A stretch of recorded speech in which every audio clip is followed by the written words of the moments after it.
Hi, I'm John McCarthy, president of Rockhouse Audio and Videotapes for guitar and bass. I'd like to take this chance to introduce Steve Gorenberg, one of bass guitar's best-kept secrets of the 1990s. His blazing bass techniques you're going to see throughout this whole 4 videotape series. Also, I'd like to take this chance to tell you that Steve also has an audio series available as a beginning, intermediate, and advanced series. And also, Rockhouse has available for you a guitar series for video and audio cassettes. Rockhouse, we have our motto that we're teachers trying to show you how to learn your instrument. We're not rock stars trying to show you how to play our songs. We want you to become your own musician, learn how to play your own style, and create your own style. So pick up your instruments, start playing, and get working hard. And I'm going to turn the mic over to Steve, and he's going to show you how to get some blazing bass techniques right now. Hi, welcome to the Rockhouse Videos for Bass. I'm Steve Gorenberg, and I'm your bass instructor for this 4-tape series. This is tape number 1, the beginner tape, and it's for the person who's never played an instrument before. We're going to start from the very beginning basics. So if you have played bass or guitar before, be patient while we go through the basics in the first couple of lessons. It'll be a good review for you, and it'll give you a solid foundation for your playing. Now this tape is going to start off with the parts of the bass. We're going to go through learning how to hold your hands, your right hand and your left hand. Then we're going to show you how to read tablature and how to find any note at all on the bass. Later on we're going to get into a few scales, and we're also going to show you some beginner bass lines and how to do a little bit of improvisation so that you can start playing with a band right away after you're through with this tape. Now before we start, I just want to make a few points to you.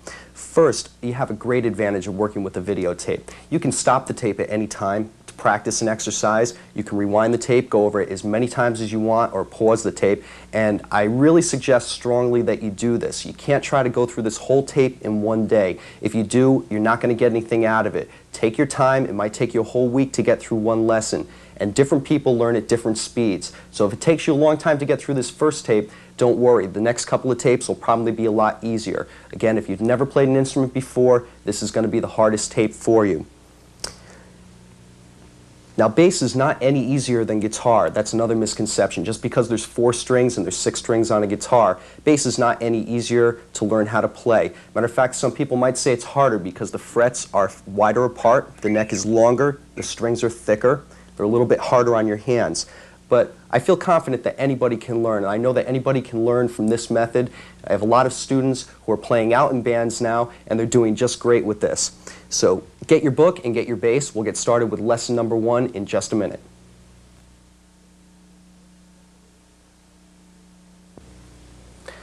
Okay, we're going to start lesson number 1 right now. Everybody turn in your books to page number 1. We're going to go over the parts of the bass. Now there's a diagram on page 1 of a bass, that's a Fender bass, with all the parts labeled. I'm going to show you the parts right now on my bass. There's 3 main sections to the bass.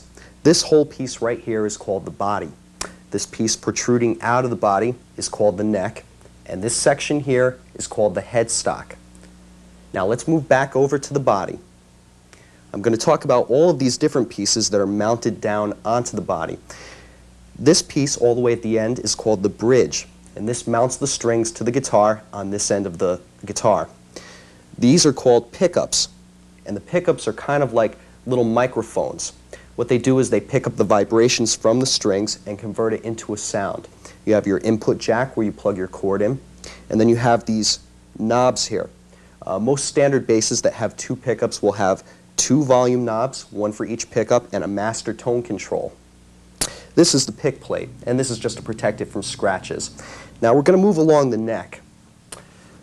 These metal bars going up and down on the neck are called frets, and these dots at certain frets are called fret markers. And that's just as a reference so that you know in an instant where you are on the neck. All the way at the end, this piece here between the neck and the headstock is called the nut, and this holds the strings in place at the other end of the bass, just like the bridge does on the body. Now I'd like to talk to you about what it means when I say first fret. The whole distance from the nut to the first metal bar is all considered the first fret. Even though this first metal bar is the first fret, the whole spacing here before the fret is known as the first fret. Just like the whole spacing in here from the first metal bar to the second metal bar is known as the second fret. Moving on to the headstock, we have machine heads. And this is what you tune your bass with. You mount the strings down to this end and you turn the machine heads tighter or looser to tighten or loosen the string, which raises the string in pitch or lowers the string in pitch. Now let's go on to page number 2. We're going to go over the names of the open strings, and I'm going to have you tune your bass to me so that you can play along with the tape. This string, the thinnest string, is known as the G string or the first string. Don't confuse that. This is the first string, then the second string below it, the third string below that, and the fourth string below that. You might think that I'm speaking backwards. You're going to have to get used to this. This is regular terminology. You'll see it in guitar magazines and any guitar books that you pick up. The first string is the skinniest one, and this is known as G. Now I'm going to play this string for you, and as I do it, you should play yours and try to match the pitch by turning the machine head tighter clockwise or looser counterclockwise to match your pitch with mine. This is the first string G.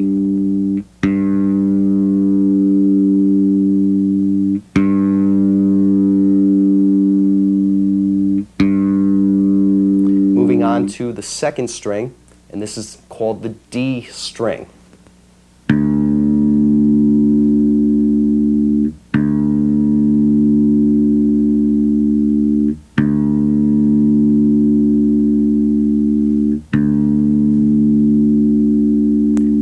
On to the third string, or the A string.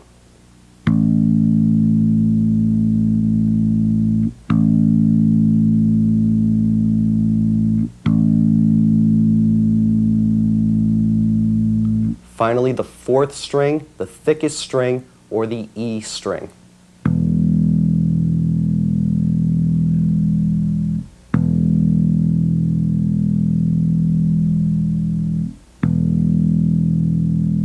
Now you might have a tough time tuning this at first. Everybody has a tough time tuning when they first start out.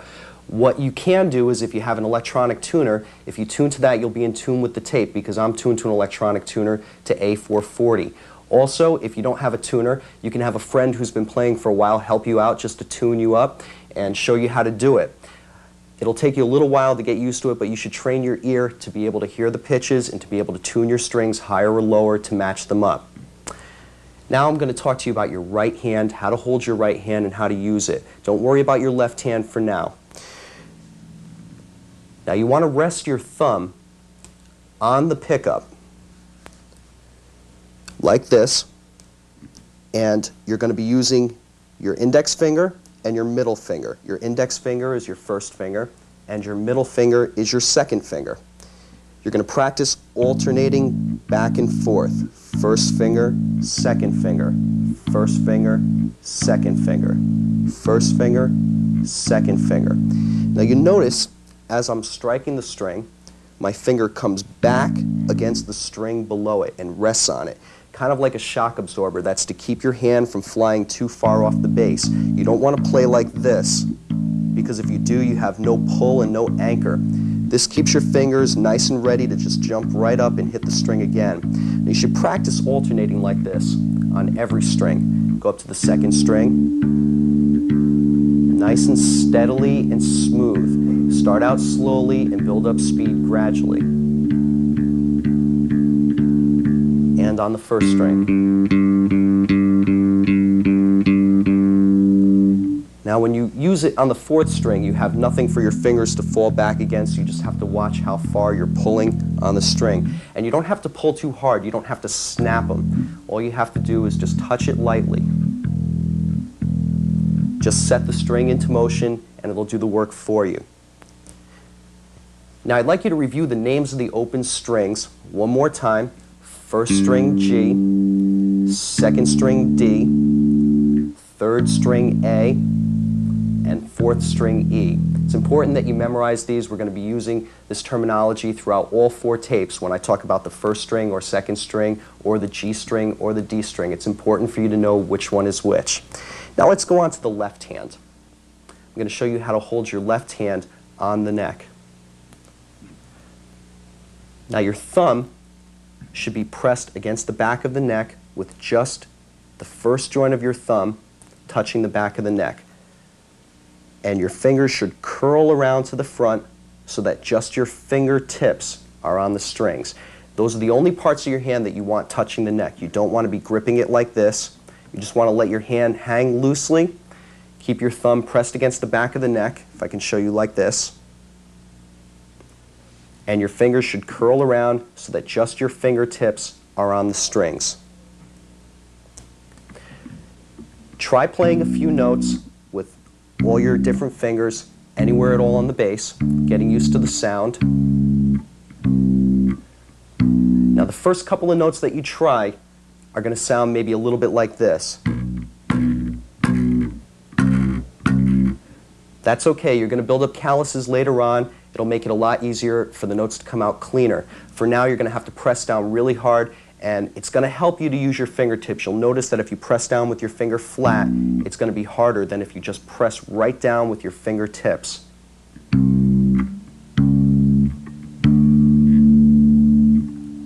Okay, if everybody's all set with that, we're going to go over reading tablature. First, I'd like you to turn in your books to the inside back cover. There's a chart there that says reading tablature. Okay, the tablature explanation on the inside back cover. You'll see a group of 4 lines going across the page. Each line represents a string on the bass.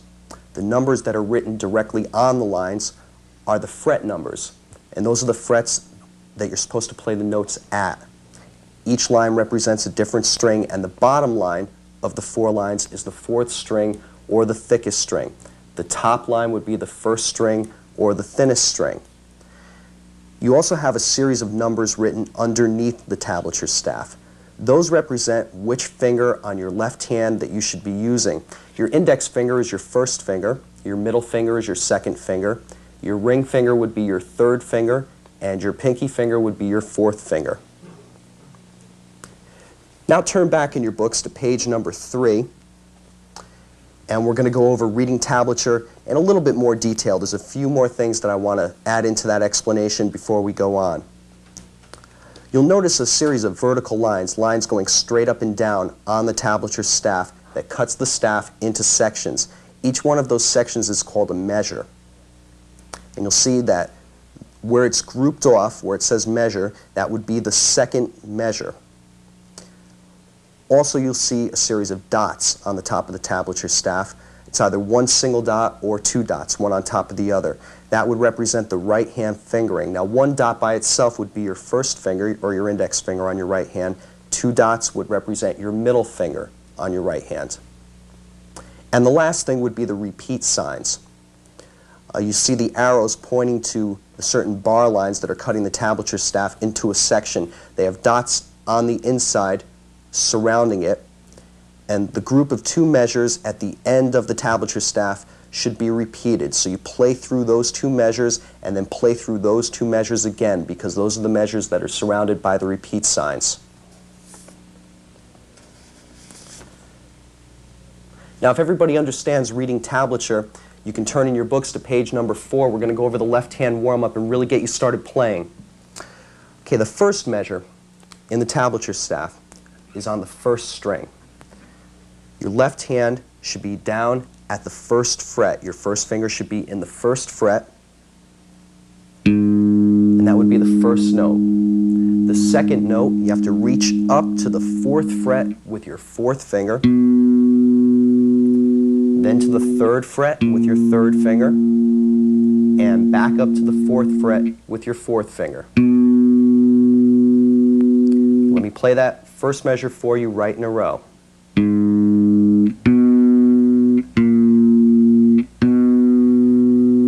Okay, and you'll notice above the exercise it says play each measure 4 times. So that's what we're going to do. We'll play through each one 4 times.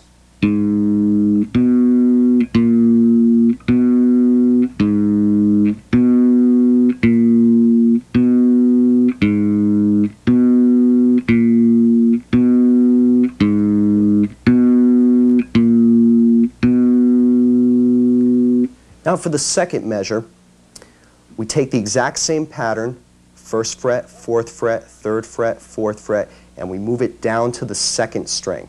So play that measure 4 times.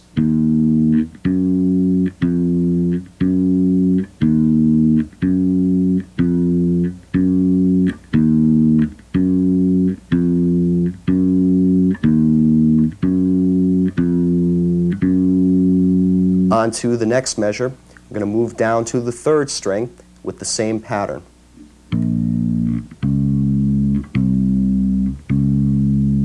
Pay close attention to the fingering. Make sure you're using the proper fingers on your left hand. Also make sure that you're alternating with your right hand. You'll notice the dots on top of the exercise that you can follow along with. On to the last measure. We'll take the same pattern and move it down to the 4th string.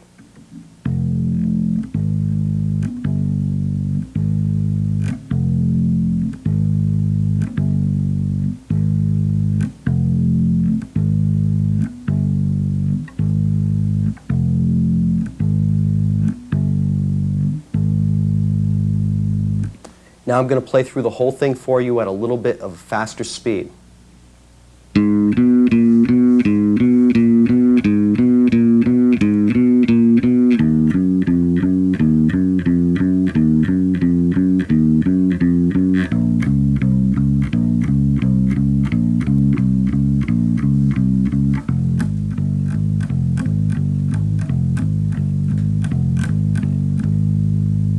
Okay, it's going to take you a while to get it up to that speed and build it up to that.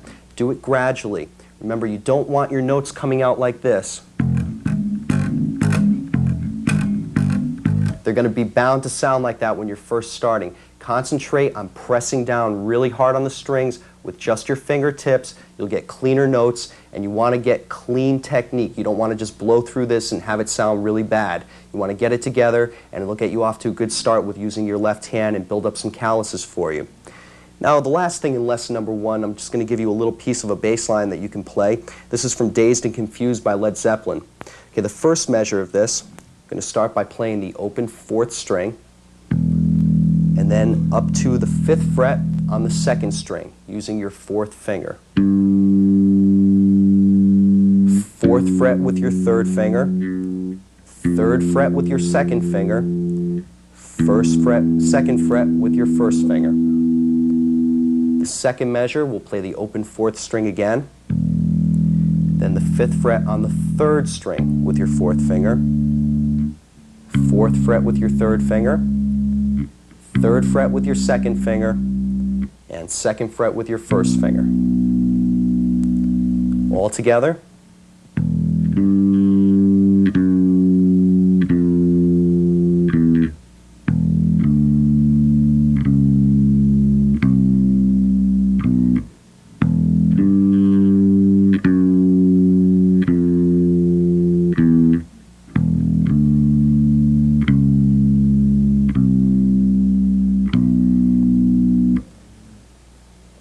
Okay, everybody practice everything in lesson number 1. Make sure you understand how to hold your left and right hands on the bass. Make sure you understand reading tablature thoroughly. Remember to know which line on the tablature staff represents which string. Get down the names of the open strings and practice through the left hand warm-up exercise and Dazed and Confused a couple of times to get you warmed up, and then we'll get ready to start lesson number 2.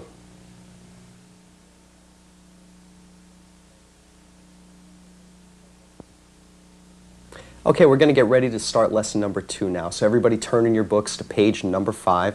The first thing we're going to talk about is the musical alphabet. If you look very quickly through page number 5, you'll notice that the letters go diagonally up the page. E, F, G, A, B, C, D, E, F, G, A, B, C, D. It's going diagonally upwards to show you that they're constantly increasing in pitch. The musical alphabet is not like the regular alphabet, though. It only goes A through G. After you reach G, you just start over again with A. Now turn over to page number 6. We're going to show you the natural notes in the first position of the bass. The first position would be with your left hand, starting at the 1st fret with your 1st finger, 2nd fret with your 2nd finger, 3rd fret with your 3rd finger, and 4th fret with your 4th finger. So any notes that fall within the 1st fret, you would be fretting with your 1st finger. Any notes in the 2nd fret with your 2nd finger, and so on up.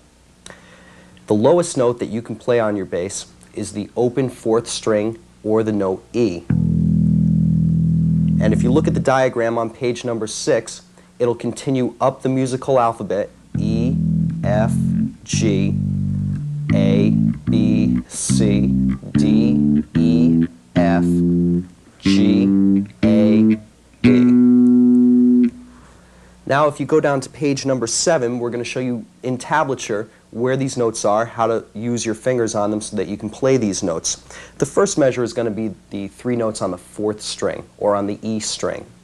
The first note, of course, is E. The second note would be at the 1st fret using your 1st finger, and that note is F. The third note in that measure, on that string, would be at the 3rd fret using your 3rd finger, and that's the note G. So go through the 3 notes on that string with me: E, F, G. Moving up to the 3rd string, the next measure on the page would be the open 3rd string. Then the 2nd fret on the 3rd string using your 2nd finger for the note B. And then your 3rd finger at the 3rd fret for the note C.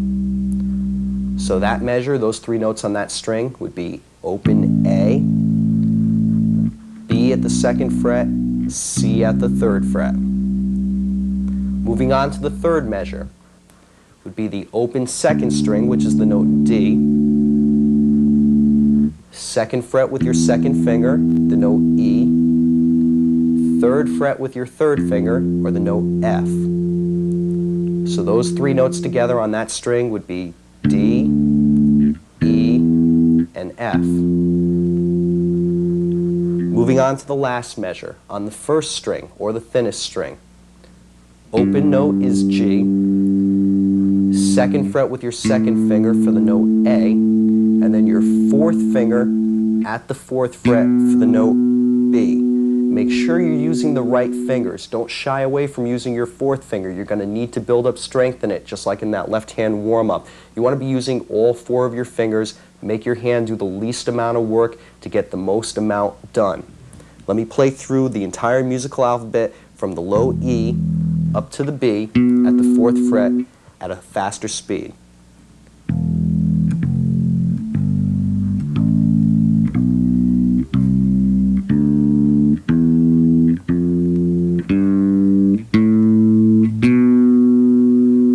Now if you read it backwards, you can also play it backwards.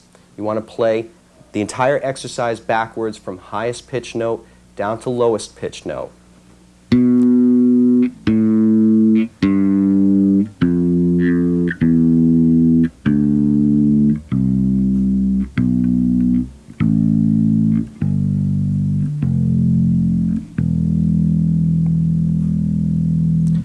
Now practice through this, memorize the names of the notes. You should already know the names of the 4 open strings from lesson number 1, so that'll give you a shortcut, a little bit less for you to memorize. But practice playing through the notes from lowest note up to highest note and memorize the names of the notes. The most important thing for you to know, and the first step in becoming a really, really good professional bassist later on, is to know every single note on the neck of the bass.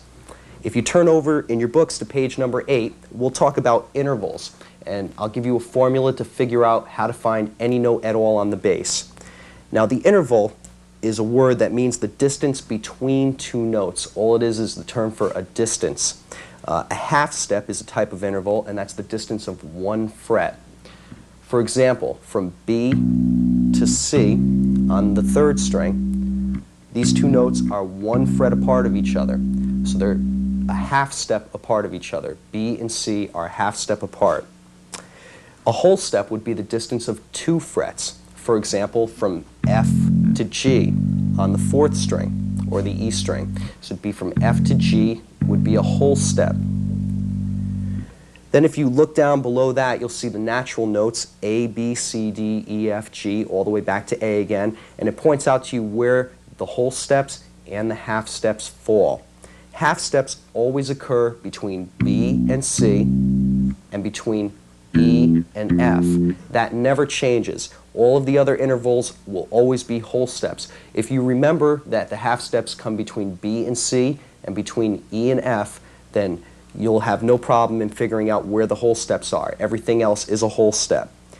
Now, moving down to page number 9, you'll see that we're going to go through sharps and flats. What a sharp does, well, it's the little number sign, it raises a note 1/2 step in pitch. So if this note is C, a C sharp would be here, 1 fret higher on the bass, higher in pitch, 1/2 step higher. So if this is a C natural, this would be a C sharp. Now for a flat, the little B sign, that lowers a note 1/2 step in pitch. If you go from the note B and you place a flat after it and call it B flat, that would be at the 1st fret, because it lowers the note 1/2 step in pitch. So if this is B, this is B flat, 1/2 step or 1 fret lower. Finally, we're going to go through the complete musical alphabet, and what I'll do is I'll travel up the 3rd string, all the way from the nut to the 12th fret, 1 fret at a time, calling off the names. Now you already know that the open note is A. The next fret higher would be the note A sharp or B flat. Don't get confused by that. It's one note with 2 different names. That can happen. This is either A sharp or B flat. At the 2nd fret, you have the note B, which you should already know, and at the 3rd fret, the note C. Continuing on up the neck, the next note, 1 fret higher than C, or 1/2 step higher than C, would be a C sharp. Continuing on to the 5th fret would be D.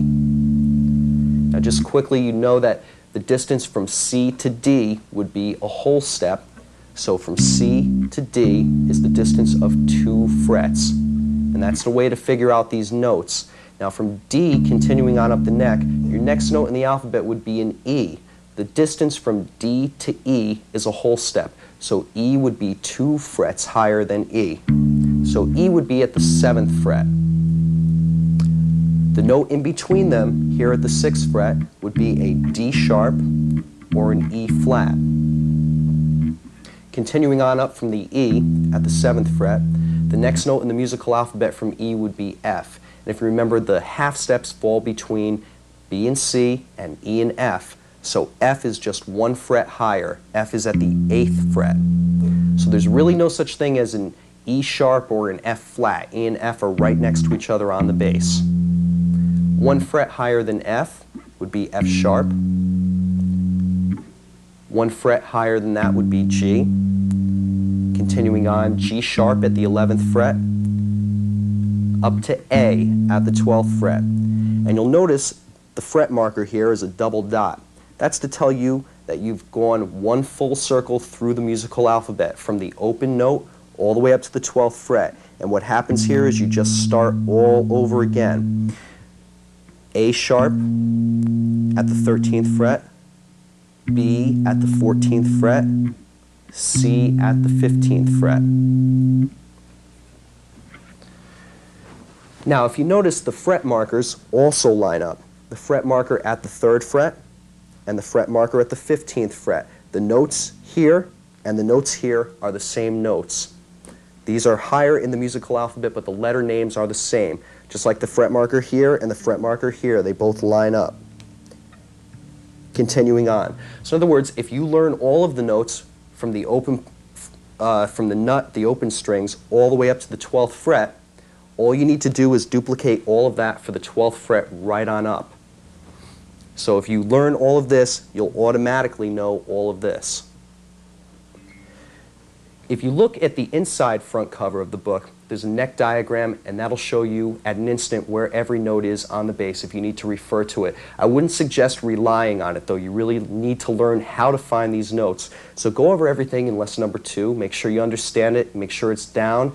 Make sure you understand half steps, whole steps, flats, sharps, how the musical alphabet goes, and review through the names of the notes in the first position. Practice trying to find some notes on the bass and then checking yourself on the inside cover to see if you were right. Then when you're all set, you can go on to lesson number 3, and we'll start going over some scales.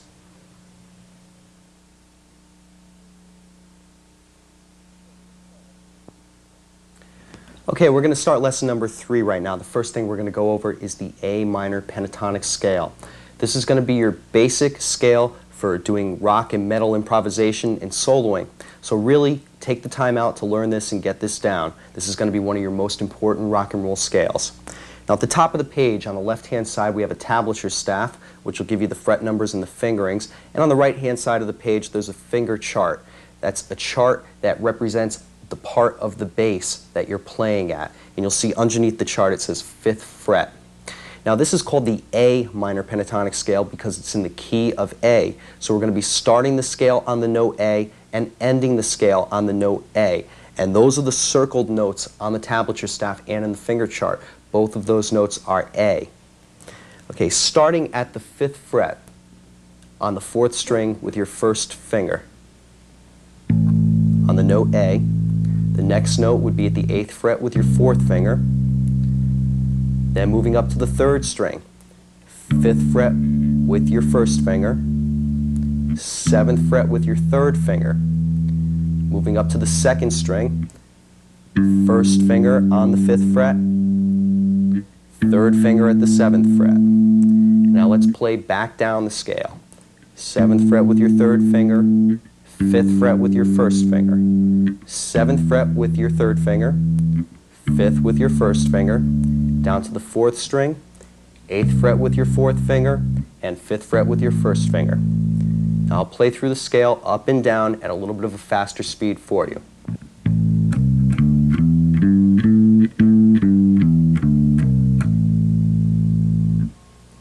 Now let me demonstrate a few things that you can do with the scale, just riffs that you can play, just to show you might recognize the sound of it.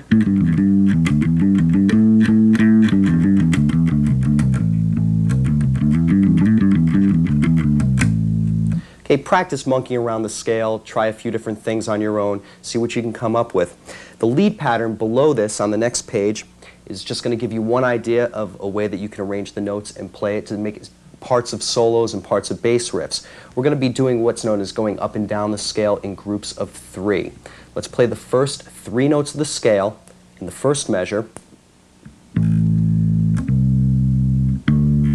Now the second measure, we're going to start on the 2nd note of the scale and go up 3 notes from there. 3rd measure, start at the 3rd note and go up 3 notes from there. And then for the last measure on the top line, start with the 4th note and go up 3 notes from there. Let me just play through that top tablature staff for you, going up the scale in groups of 3.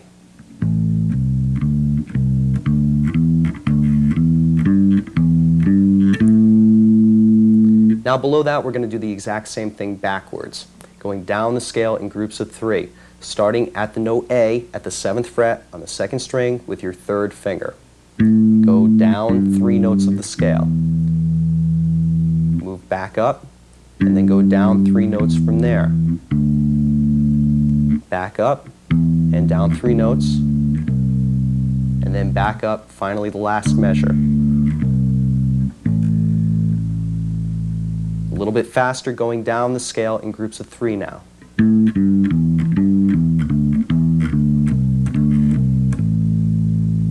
Now I'll play through the whole exercise for you at a fast speed.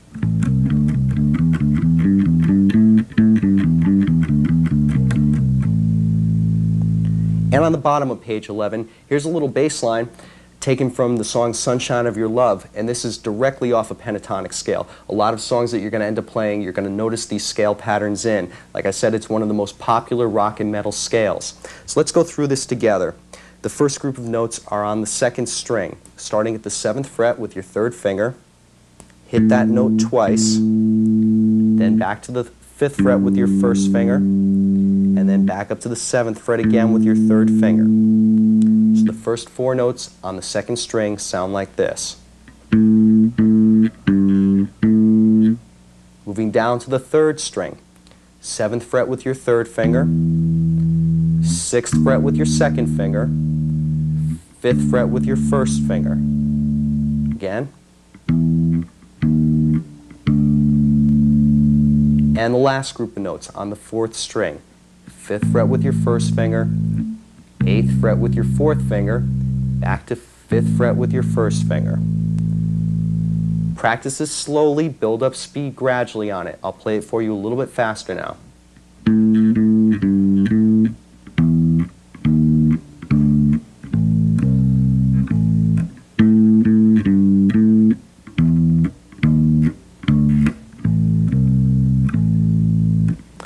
Now turn over in your books to page number 12. We're going to start working on rhythm.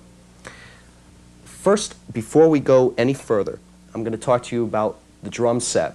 There's going to be 3 drums that we're going to be working with, 3 types of drum sounds that we're going to be working with to make up the beats. One would be the bass drum sound. The next drum would be the snare drum. Most typical drum beats will alternate from the bass drum to the snare drum back and forth. And also keeping time behind that, you have a cymbal, which would probably be the hi-hat cymbal. So let's go through rhythm pattern number 1. Let me play this for you. It's going to sound like this.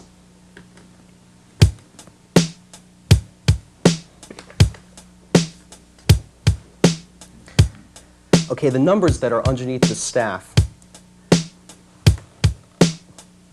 would be a count. You're counting along with the rhythm pattern. 1, 2, 3, and 4. 1, 2, 3, and 4. And the notes in the tablature staff, the open 3rd string, you're going to be playing on the bass drum. 1, 2, 3, and 4. 1, 2, 3, and 4. 1, 2, 3, and 4.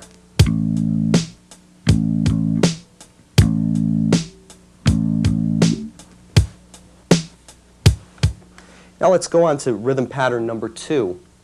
It's going to be a little bit of a different count. Use the note at the 3rd fret on the 3rd string for this. 1, 2, and 3, 4. 1, 2, and 3, 4. 1, 2, and 3, 4. 1, 2, and 3, 4. Now these are all typical standard beats used in most rock and roll songs. Start to become familiar with them, listen to your records, and you'll pick them up in a lot of regular rock or metal tunes. This is beat number 3. It's a little bit more off time. You would count along with this like this. 1, 2, and 3, and 4. 1, 2, and 3, and 4. 1, 2, and 3, and 4. 1, 2, and 3, and 4. 1, 2, and 3, and 4. Now those counts that are underneath the staff, you might not totally understand that. So moving on to page number 13, we're going to go through this chart to explain to you what quarter notes, 8th notes, and 16th notes are. I'm going to start a little click along here that'll act as a metronome, and I'm going to show you on the diagram how you should be counting. Quarter notes go for every click. 1, 2, 3, 4. 1, 2, 3, 4. When you work with 8th notes, you just double it. You count ands in between each note. 1 and 2 and 3 and 4 and 1 and 2 and 3 and 4 and. Now we can double that up even and use 16th notes. 1 E and a 2 E and a 3 E and a 4 E and a 1 E and a 2 E and a 3 E and a 4 E and a.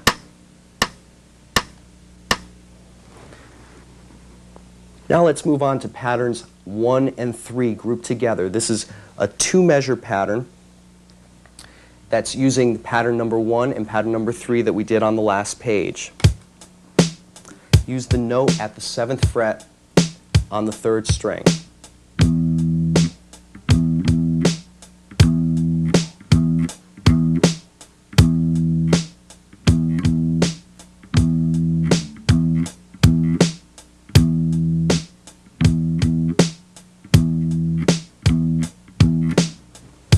Now I'm going to speed this up a little bit for you so that you can hear what this is going to sound like at a regular speed.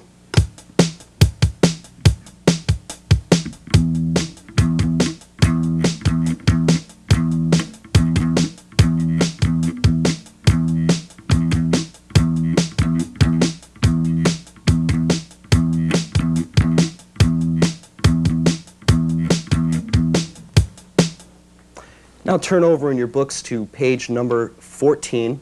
We're going to go through a heavy metal rhythm. This is going to be a double bass type of a rhythm. It's played a little bit quicker and a little bit more movement here in your right hand. You're going to be doing it against 16th notes. Let me just play this for you very slowly at first so you can get a feel for how it's supposed to sound. Now watch my right hand closely as I play along to this.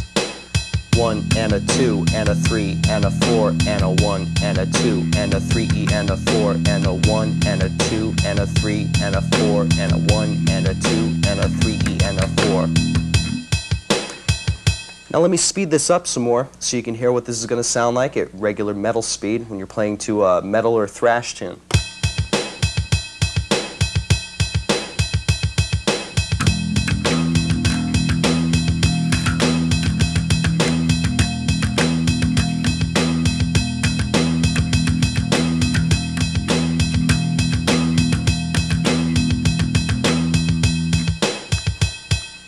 Now you can go through and play around with these rhythm patterns, see if you recognize some of them from song to song, see what you can get out of this. Go through, make sure you understand how to count along quarter notes, eighth notes, and 16th notes, and how to count along to these drum beats. Then we're going to come back and we're going to finish up tape number 1 with lesson 4. And on lesson 4, we'll go through the C major scale, and we're going to show you how to do a little bit of basic rock improvisation.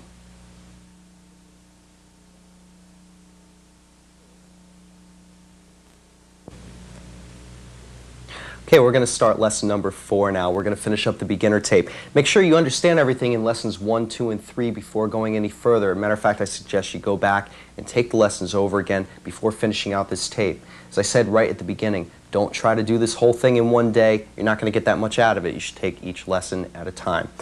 Now, the first thing in lesson number 4, if you turn in your books to page 15, we're going to go over the C major scale. Starting at the 3rd fret on the 3rd string, with your 2nd finger. At the note C, this is the root note of the scale. Next note will be at the 5th fret with your 4th finger. Moving up to the 2nd string, 1st finger at the 2nd fret, 2nd finger at the 3rd fret, 4th finger at the 5th fret. Moving up to the 1st string, 1st finger at the 2nd fret, 4th finger at 3rd finger, at the 4th fret, 4th finger at the 5th fret, on the note C. Now back down the scale. Make sure you're alternating your right hand fingering at all times. It's a good habit to practice to know that you're alternating in your right hand. With your right hand, it's kind of like walking down the street. You want to go 1, 2, 1, 2. If you tried to hop down the street on one leg and then tried to hop for a little while on the other leg, you get really tired and you wouldn't get that far. That's why you should be alternating your fingers on your right hand, because it'll help with endurance and you'll be able to play a lot cleaner, smoother for a lot longer periods of time. Now, look down below the C major scale. We're going to go over scale steps and intervals. What I'd like you to realize off of this is that the first note of the scale is called the root note. We already went over that. When you reach the root note again by climbing up the scale, when you get to the note C again, that note is called the octave. It's 1 octave higher than the original note that you started on. The C that you started on is the root note, and if you go up the scale to C again, you've traveled 1 octave through the musical alphabet. Each letter in the C major scale we're going to give a scale step to, and it's just going to be a number. The first note of the scale is the 1st, or the root note. The 2nd note of the scale, D, would be the 2nd, E is the 3rd, F is the 4th, G is the 5th, A is the 6th, B is the 7th, and C is the 8th, or the octave. Octave, octopus, 8 legs. You can remember it like that. Okay, now moving on to turn your books to page number 16, let's go over the octave patterns. We saw that in your left hand, when you're in the C major scale, you start on the note C and hit the C above that. The distance from a root note to its octave would be 2 frets higher on the bass and 2 strings higher. And this is a pattern that holds true no matter where you do it on the neck. These 2 notes are an octave apart. These 2 notes are an octave apart also. Now go on to the exercise Turn Me Loose. We're going to do the song Turn Me Loose from Loverboy, which is made up completely of octaves, and this is to show you how often they're used in bass lines and how they can be used. I'm going to start a metronome track or a drum machine track along with this. I'm going to play along with it at a slow speed twice through, and then I'll speed it up and play it for you at regular speed. Follow along with me.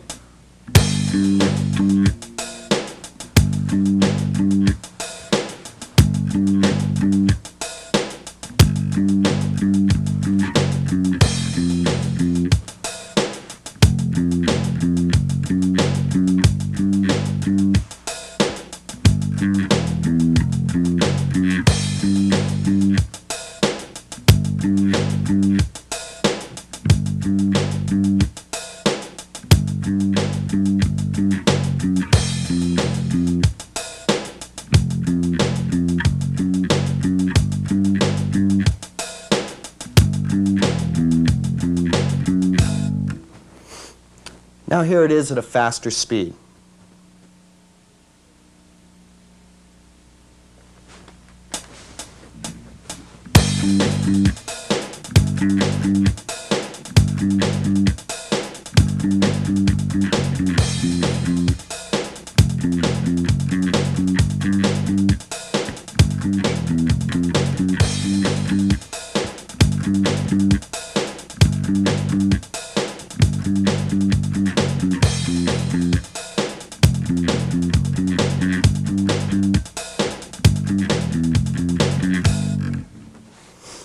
Okay, the octave is going to be one interval that you're going to use a lot for improvisation in songs in your bass lines. It's the most tasteful note to use right off when you're first starting to play.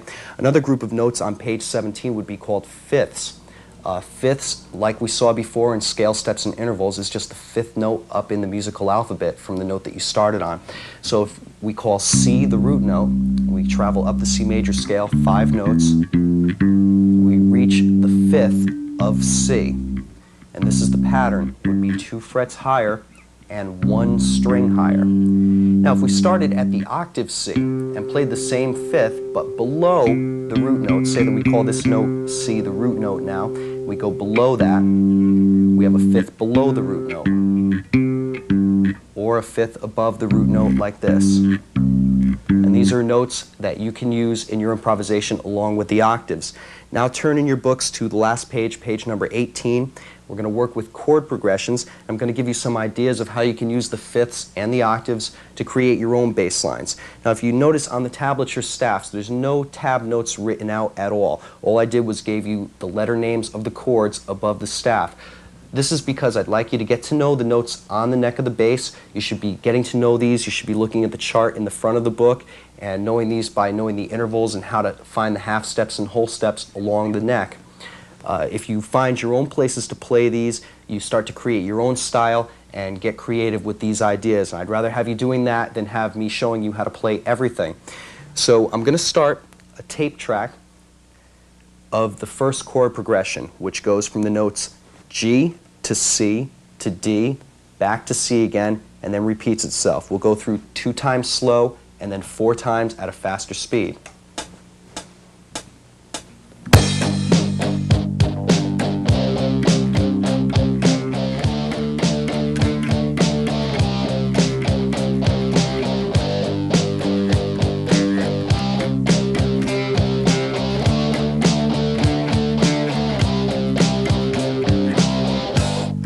Remember to alternate your fingers in your right hand. Here it is at a faster speed, 4 times through.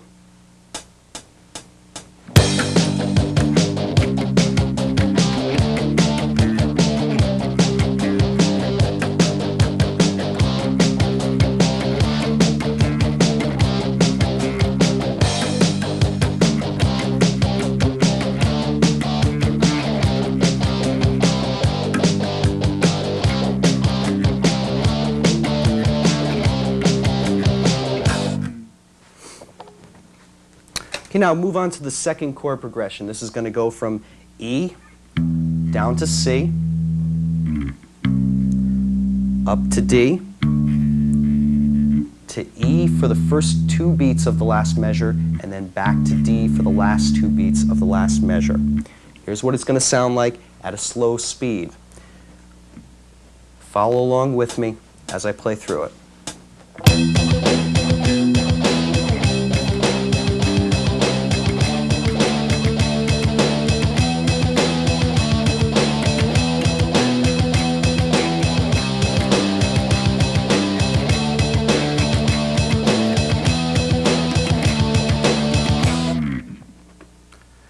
Now I'm going to go through it for you at a fast speed. This is going to be reminiscent of like an Iron Maiden song or something like that. These chord changes are used in most heavy metal commercial tunes. Here it is at a fast speed.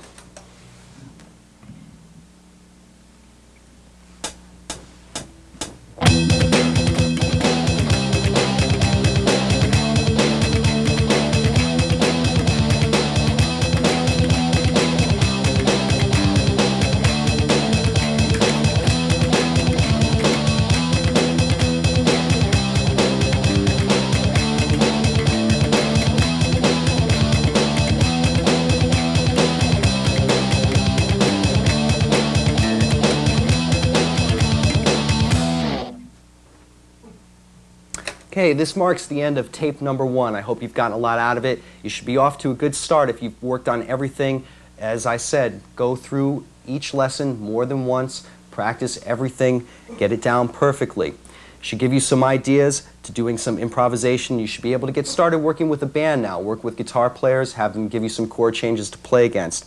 On tape number 2, we're going to be going into minor pentatonic scales in every position. We're going to give you some examples of making up your own metal bass solos, and then later on in the tape, we're going to go through arpeggios, arpeggio riffs, harmonics, some two-handed bidextral hammer-ons, and we'll finish off with the major pentatonic and blues scales. Tape number 2 is a special extended tape, so there's a lot of material that we're going to cover on it. I hope to see you there.